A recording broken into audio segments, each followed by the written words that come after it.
You changed the title, so it's going to be the second one? Or? I changed the title, didn't change the topic. Okay, go ahead. Hi everyone, I'd like to thank Greg and the rest of the SOC for organizing this great conference. I really had a great time so far, and for inviting me to and asked me to talk about something very different than what I usually talk at conference, and in particular what Greg said, local for the organization. My title is a bit more explicit on what Greg meant by that title.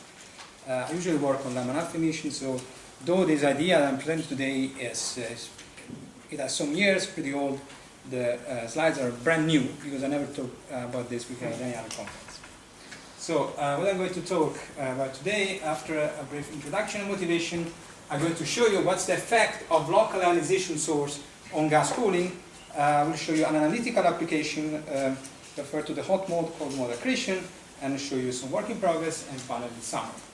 Let me start with the motivation for this work. Why I ended up talking about this, thinking about this. And sometimes it's very difficult to remember exactly what day you start working on a topic. I remember the day in which I started working on that.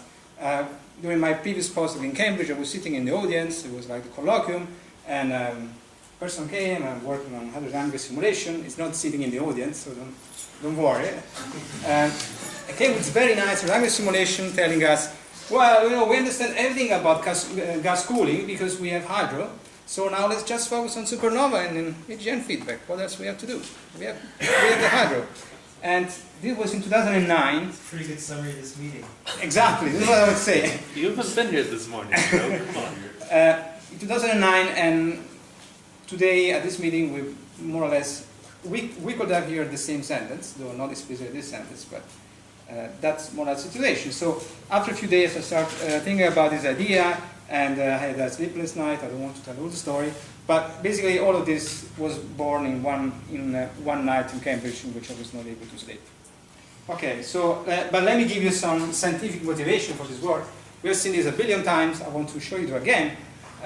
We want to explain why the self-formation efficiency the self-formation is less efficient here and here with respect to the mass function. Frank is going to say that this is not quenching, this is probably regulating star formation, but it's the kind of thing I'm going to talk about you today. And second, I want to show another piece of evidence that we need some feedback mechanism here, or some mechanism here that is doing this thing for us, is the fact that the specific star formation rate of galaxy drops pretty steeply from high redshift to redshift 0. This is data that's been confirmed also recently. It goes like 1% to the 4.4, and that's much steeper than just gas accretion into the halos. So you need some mechanism, and once the gas is in the halo, keeps preventing too much stars, and this also depends on the redshift. It has to be more efficient at redshift 0, or low redshift. And this is just an orthogonal model showing that just gas accretion is not able to explain the steep evolution of the specific star formation rate. So how do we do that? How can we regulate the star formation rate at low mass end? Then I'm going to show something about the high mass end. The solution we've been seeing in this talk so far, in this conference, is removing the gas from the galaxy. You get a bunch of gas in your galaxy. In order to avoid forming stars, you put away. You dump energy in your galaxy, a bomb or whatever you want, and you remove the gas. What I'm going to show you today is actually a different idea. It's reducing or stopping the cooling gas accretion into the galaxy in the first place, in such a way that you avoid having too much gas in your galaxy and forming too much stars. I'm going to call this preventive feedback, though I just invented the name. I don't know. So why I like the second option more? Well, ejective feedback may work very well, and we have seen this conference, it works very well if you just fix right a list of some physical parameters that unfortunately are not constrained at all. See the rest of the workshop. Why I like the preventive feedback? Sorry, I didn't want to be mean. I'm not tenured yet, so I'm not going to give a talk like Joe. So, preventive feedback, the cooling gas accretion is governed by simple atomic physics, just ion abundances and gas temperature, and if you know a bit about these things, then maybe you can figure it out. So the basic idea was already discussed by study 1992, is that every process that is able to change the cooling ion abundances is changing the cooling rate, and it's also changing the gas accretion into your galaxy in the first place. So if you want to do that, you have to change the cooling ions abundances. Just the basic of the cooling function, we see that before already. That's the cooling function in the collision ionization equilibrium and including the UV background. This is the first ingredient of all the galaxy formation models. From semi-analytical models to hydrodynamic simulation, you start with this, or with this, if you include the UV background. We have seen this peak of the cooling function, 10 to the 5, this very nasty peak that is causing all the problems of galaxy formation. It's mostly due, even when you have very little metal, it's mostly due to oxygen, neon, iron, a little bit of carbon, and it's due to these lines here. Oxygen 5 line, neon 6, and iron 9.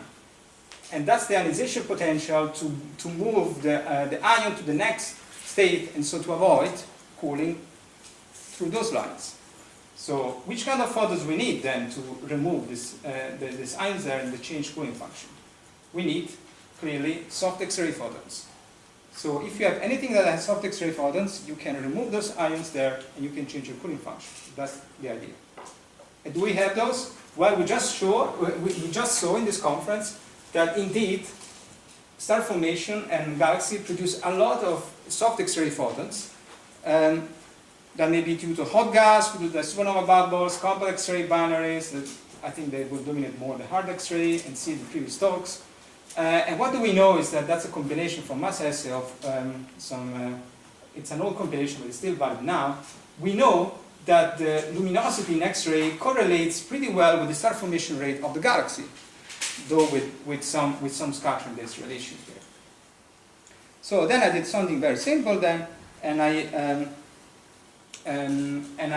went into the web and looked for the SED produced by this galaxy. I found this paper by Cervino et al. 2002, and you can see that's the SED of the galaxy, including this component, and that's the Armadao. You can clearly see the difference. This thing is not included in, because Armadao here is dominated by quasars anyway, AGN. There is this huge bump here, the soft X-ray. There is also some component here due to the hard X-ray that is not included in this SED. X-ray binaries are not included. So let's see now what's the effect of this bump, and also the fact that you can move up and down this SED, basically given the star formation rate and the distance of the dark clouds to the galaxy. So I'm going to make a very simple example now. Take a gas cloud with a typical density of the circumgalactic medium. That's actually pretty high, but let's say circumgalactic medium. A 5 kiloparsec from a galaxy with this metallicity. And I'm showing you now what's the cooling function, what's the cooling rate in blue, and the heating rate of this gas pocket, including the UV background with a formation rate of 0, and the photons produced by local sources, by galaxies. Just want to point out that the ionization parameter of the local sources scales like the star formation rate, because the luminosity is proportional to the star formation rate. 1 over r squared basically, and scale with the density. So all these things may be converted at the same ionization parameter, you will have the same result. And note that for an isothermal halo profile, the distance and the density doesn't matter anymore, because the density goes like 1 over r squared, and the ionization potential of the local sources just depends on the star formation rate, minor dependence on the virial halo mass, and the redshift. Okay, so now I'm going to turn my galaxy on, increase the star formation rate a little bit, and show you what is going to happen to the cooling and the heating rate. We start with a 0.1 star formation rate, solar mass per year, pretty modest, but you can see already an effect here. This part of the cooling function is reduced. That's mostly due to carbon and actually helium. The galaxy is getting brighter, or you're getting closer to the galaxy. It's the same thing. The cooling rate decreases. And until, if you have a very high star formation rate or very high luminosity in X-ray, the cooling from the metals is completely suppressed. And what I want to point out in this slide is that it's not heating. That's not X-ray heating. The heating is very modest here. It's also here is very modest. That's mostly reducing the cooling rate of the gas. That's not the X-ray feedback. I don't know how you want to call it, but it's quenching the cooling rate. And this makes a huge difference when you calculate the net cooling rate of the gas. So, let's see now what kind of effect the change in the cooling rate has on galaxy formation.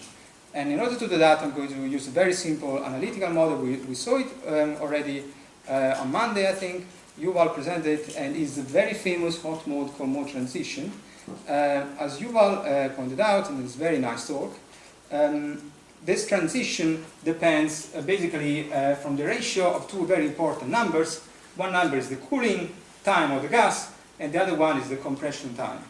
If the cooling time is larger than the compression time, the shock is stable and you have the usual hot mode. If that's not, then you have the cold mode. Just want to stress that I will actually call these two modes like slow accretion and fast accretion, because even if you are in the hot mode, you are still cooling and accreting. I've heard in this conference that mass quenching means above that line you're not accreting anymore. That's not true. You're just accreting more slowly, but you're still accreting gas. The gas is cooling and then gets accreted. But all this picture is based, as you can see here, on the cooling function. And the previous cooling function used by everybody. I think Yuval was using the collisionization equilibrium. It doesn't really make a big difference for that one here. In our case, this might depend on the ionization potential, on the local sources of radiation. So how does it change when you include that? That's the usual way in which sublimation rate is 0. And this is what happens when include sublimation rate of different strength. That's redshift 1. I'm showing you the cooling time versus the virial temperature of the halo that you can convert into the virial mass of the halo. Redshift 1, and this is the cold mode phase, that's the hot mode phase. So on a sublimation rate of 0, you have the usual 10 to the 11.5. Yeah. What do you assume about the profile of the gas? Thank you very much. Yeah, I use exactly the same parameters you will use. So I'm at 10% of the virial radius using the profile is using. So I then exactly consistently in such a way that for a redshift, for a sublimation rate of 0, we recover exactly the same transition mass. That for low metallicity in this case is 10 to the 11.5. 10 to the 12 is when the metallicity is solar. Just to be precise. So a redshift 1, you can see that the sublimation rate changed the cooling time of the gas substantially. And if you have a very high sublimation rate, you can actually go directly into hot mode independent of your halo mass. And these things depend on redshift because density depends on redshift. And when you go to redshift 0, this thing is, the effect is much more important. You actually need a star formation rate of 10. And if you have this star formation rate, no matter what's your mass, what's the mass of your halo, you're going to go in the hot mode. You are going to be in the hot mode phase. So now we can do something a little bit more complicated in a sense, and instead of defining... Sebastian, I'm yes. confused. So one of the arguments... All right, so just one of the distinctions between the hot mode and the cold mode is that the cooling time is shorter than the dynamical time. Is the compression time is this line. Sorry, I should have pointed out. This line is the compression time. If the cooling time is below that line, it's cold mode. If it is above that line, it's hot mode. But the cooling time is still relatively short. The cooling time is what I'm plotting, and it depends on the stuff. It depends on the local radiation source. Coolants are gone, right? They've been ionized away. No, but if it's a giga-year, then I'm still stuck. I mean, I'm still getting a lot of gas quite quickly. I understand I've made it better, but I haven't made it right. Well, this changed the cooling rate, and since the cooling rate goes into the equation, that's the new cooling rate. Maybe I should have said this right. But that's the cooling rate of the gas when you include when you are close to a galaxy with a sublimation rate of 100. Sure. And that's the heating rate. You have to do the net cooling rate, and it's fine. I'll talk later. It's fine. yeah. It's just I'm plugging in this cooling function instead of the usual one, that is the sublimation rate of 0. And maybe since I'm on this slide, I want to stress again that the heating rate is here. That's the cooling rate. So it means that if you are at 0, your equilibrium temperature will be here. If you go to 100, your equilibrium temperature will be here. So there will be no cooling. The gas cannot cool below 10 to the 5. Okay. because that's where heating and cooling rate balance. And that's the equilibrium temperature, that's stable. So it's also changing what's the equilibrium temperature of your gas. So let's go back to this plot then. So just plugging in, that's very simple physics. You take the cooling function, you put it into the same equation you did, and this is the cooling time, and this is exactly the result. There is only one extra parameter, yes, thank you. This extra parameter is your local radiation field. In any other models before, the radiation field is always the UV background. No matter where you are, you can be close to a galaxy, you can be in the middle of nowhere, is the UV background. What I'm saying is that if you are close to a galaxy, because of the soft X-ray of the galaxy, that is the one that is doing this effect, the radiation field is much higher, the cooling function is different. So you're saying your star formation rate, but you just need the local ionization source. So it could not necessarily related to star formation. Exactly. What I'm using here, star formation rate, is just the luminosity of the X-ray, of the soft X-ray. It may be anything. I'm just referring to star formation rate because it's scaled linearly. But it may be any source. You are yeah. Sebastiano, isn't the problem that if you did the star formation to do this, then you would have such a high supernova injection rate anyway that all of the cold gas would have been evaporated by that anyway.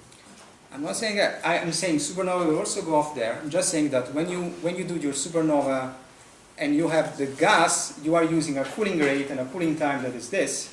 Instead, you should use a cooling time that is this one. So Right, that's so then the relevant I think yeah.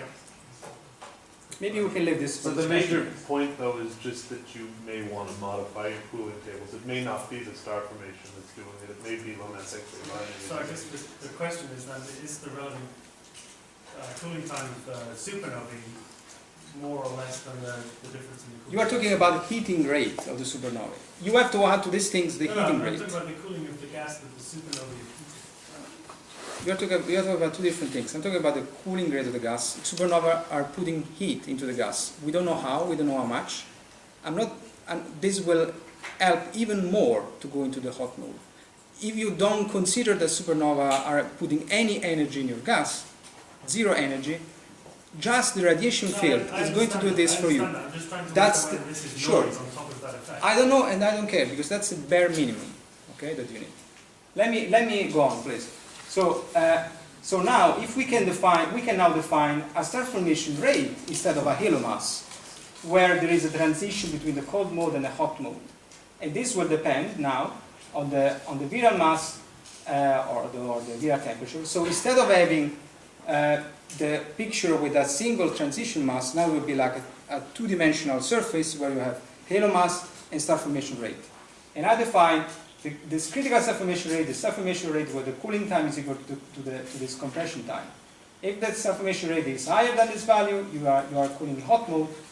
If it's lower than that, you are cooling in the cold mode. Now I'm going to show you two different sections of this plane. That's the plane critical star formation rate, halo mass, at different redshifts. Okay? If you are above this line at this redshift, you are hot mode. If you are below it, you are in cold mode. You can see a redshift 0. You need, first of all, let's notice that this thing has a peak at 10 to the 11, and this peak depends on metallicity. If the metallicity is higher, the peak will move in this direction here.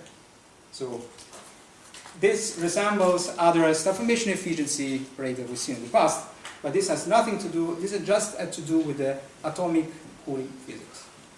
The range here is very narrow. This also looks like what I've seen in the past, like the reservoir model or the Boucher et al. And other people, where you can just form stars efficiently when you are in a very narrow range of masses. How does it evolve with redshift? So this is a question. I'm just going to maybe show you. I was wondering, this whether it's hot or cold doesn't affect the accretion rate, the cooling rate. This is just the transition between cold mode and hot mode. If you are cold, you are. If you are cold, if what the cooling rate is. if you are in the cold mode, you are just free falling into your gas. If it is hot mode, let's call it slow mode, then you are cooling with a given cooling time that is given by the usual relations. Let me show you what's the evolution with redshift, this critical star formation rate. These are two plots because I'm splitting it at the peak here, the critical star formation rate at the low mass end and the high mass end here. And I just want to point out that the value of this critical self-formation rate only depends on the cooling rates and the atomic physics and the relation between soft X-ray emission that we observe. So it can have been any value, 1 billion, 0. And what are the observed self-formation rate? Are here. They are in the same range. You have to convert to real masses or the rest. But by order of magnitude, this critical self-formation rate is similar to the self-formation rate of the galaxy that we observed. And the nice thing is even that it goes as steep as the observed redshift evolution. This is suggesting us that this critical self-formation rate is a way in which you can regulate gas accretion into your galaxies without the need to put any other strong feedback, because it has these slopes that we observe. And this is a paper that I had in 2010, and people always tell me, well, why don't you put it into simulation? Like the simulation is the answer. Okay. I put it into simulation, but we still don't understand simulation, but I want to show you this. In any case, put it into Ramses. That's the standard way. You only have the UV background and plus local thing. The signal medium is changing quite a lot. And Rahul Khanna is going to show an application of this into a SPH gasoline. I'm going to leave it to him. Just want to flash this quickly. What are the other observational evidence for the cooling modification? Where if you are killing this line should disappear, but we cannot probe it. The indirect evidence may be the excess of the next ion, like oxygen 6.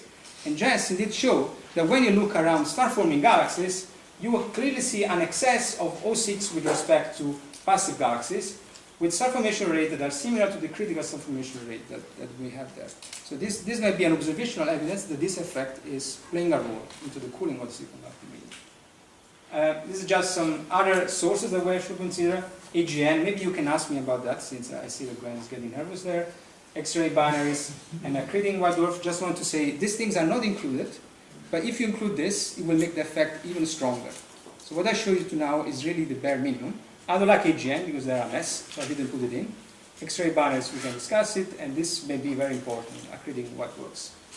And we can also use this mechanism to keep quench high mass galaxies, because as we saw, very high stellar masses also produce a lot of X-ray by low mass X-ray binaries. So the analysis that I showed you before, if you change this number with stellar masses, is going to apply again. And the important thing is that passive galaxies are compact, so you increase the radiation parameter, but the densities and metallicity are different. And a detailed cloud analysis in progress. Just want to flash that actually you can keep gas at 10 to the 5 into compact galaxies using the same mechanism. And this is my summary. Show you that the cooling accretion rate of gas may be reduced by orders of magnitude when you include the local radiation source of the galaxy, in particular the soft X-ray. That's the important part. I show you the shock stability analysis, for which revealed that there is a critical self-formation rate for which you can go from hot mode to cold mode accretion that is even well below the classical transition mass. And the value of this critical self-formation rate is of the same order of the observed self-formation rate, and still below the redshift. And this is actually suggesting that this local radiation field can really help us to control the flow of gas into the galaxy. This doesn't mean that supernova feedback doesn't exist. Supernova feedback is there. I believe in supernova feedback. Okay. Just telling you, you need to put less supernova feedback in your simulation. It needs to be less strong because you have less gas to start with. Thank you very much.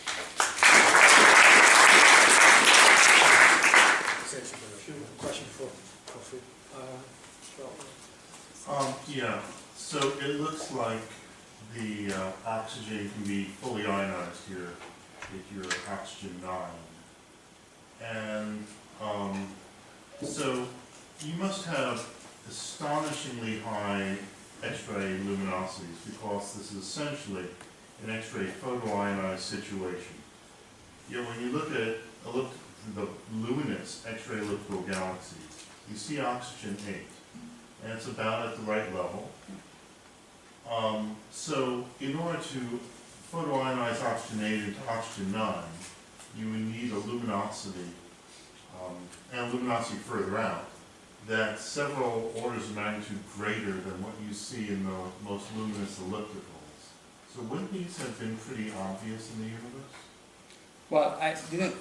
didn't particularly deal with the problem of elliptical gas here, more with the low mass end, and was not aware about the oxygen 8. But in that case, what is going to matter is a hard X-ray photons, while here I was dealing most with the soft X-ray. I'm not sure. No, it is a low X-rays. It's like it's like 1 kV that you need, something like that. Yeah, you know, Yeah. to get, yeah. Yeah, I mean, we can discuss about elliptical gases. There are also other sources. You can put AGN here. You can put hot gas.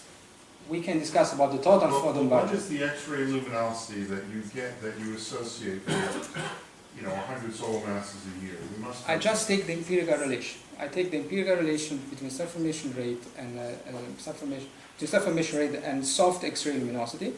Of course, for soft X-ray luminosity, as we heard from Marat, there is an issue with absorption, so it can be even higher than that. There may be even more sources that are not included into my SCD, so my estimate is extremely conservative.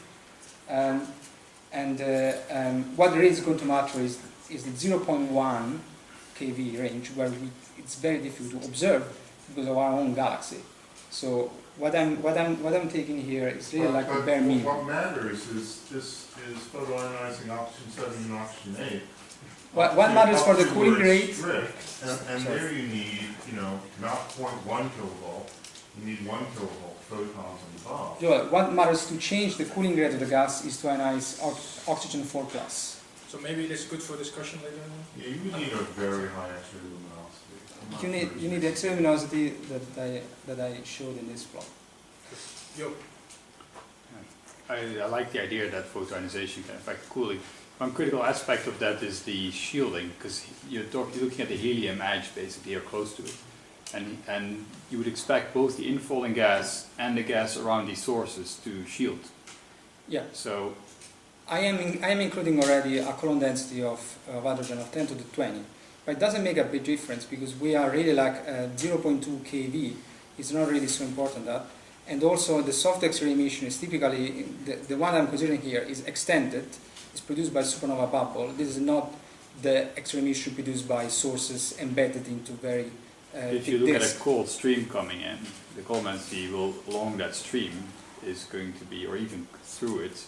But the covering fraction of those streams would be lower. The density would be higher. The covering factor is indeed low, but it's also where the covering factor is where the Coulomb density is substantial. That's where the mass is coming. Yeah, of course, my analysis was completely spherical, symmetric. There were no flows in. That's why we made the simulation. Yeah. But also the hot mode, cold mode transition mass is based on completely spherically uniform densities models. So I'm just applying to that particular case. But I agree with you, when we go to clumpy structure with streams, we have to put this in a simulation. I cannot do. But the 10 to the 20 also included helium when you did the shielding. Yeah, but it's not really important. And it is important for helium cooling, but when you are for oxygen, neon, and iron, is less important. The absorption by helium will still be more important than absorption sure. by hydrogen. The problem would be if you want to include AGN, because AGN, they will have a very high Coulomb density because of the dusty torus. That's why I also prefer the stellar hot bubble, because I don't think we're going to reach like 10 to the, you need 10 to the 22. Okay, 2 more questions. So this is, I will show more examples how cooling functions depend on the background, background. The problem with all these ideas is that the heating still depends on density, first power density, and cooling still depends on second power density. So all those equilibria are actually unstable. Yeah. So all you need to do is to have a factor of 2 density fluctuation in azimuthal direction to remove any effect of organization whatsoever. So in fact, in reality, it's a very mild. I disagree with you because you didn't include the soft X-ray component in your model. Again, it doesn't matter because it's still heating depends on density first power and cooling depends on density and second power. So factor of 2 fluctuation density just use all. I think Raoul is going to show you in simulation where you have factor of order of magnitude in density that this is not a concern at all. To give you a short answer. Yes, last question for the coffee. Yeah. For the results you're using are the 10% of the real radius, yes? Yeah. sorry, we know that all hell breaks loose anyway in terms of the cold flow scenario. There's a master. But the idea is that ultimately, if you got that far in, you will accumulate and you will eventually make it in. Yeah. So actually being accreting through the bigger radius of 50% Yeah. of the bigger radius is what will actually determine the accretion rate. Thank you very much for this question. The reason why I'm using 0.1 is because you used it. So I want to be completely consistent. But I completely agree with you. One should go to the hearing. I actually thought that Or Avishai used it. I'm sorry, I don't know which one of the two. it's a bit perturbing everywhere. Yeah, but I also have the plots, higher radius, heavier radius, and the effect is still there. It's just I use 0.1. It is much less efficient. It would. It's just a 0.1 to be consistent with the 10 to the 12, the 10 to the 11.5 critical halo. Because if you go to a larger radius, then also this critical mass is going to be different. And I mean, I don't want to argue with you with the argument you use in your own paper, but why you choose 0.1? The reason why I chose it was just because that's just a little analytical exercise. I'm not saying it. I'm just saying the cooling function goes in any model. Yeah. By the idea, you can be stable at 0.1 and still not be stable at Yeah, 1.5. I agree with you. But this depends on the parameters, and this depends on the local ionization sources, on the metallicity, on the density. I'm just saying that you have to include in any model you do. You have to include the effect of the local ionization source. It may be strong, may be weak, but it's there. Yeah. Another thing is that the thermal halo assumption will also work. Yeah. If indeed you are simulating. Of course, the best thing is to go to simulation, and that's what Raoul is going to show in 1 hour, I guess. By that note, let's take Coca-Cola, half an hour, 55 seconds.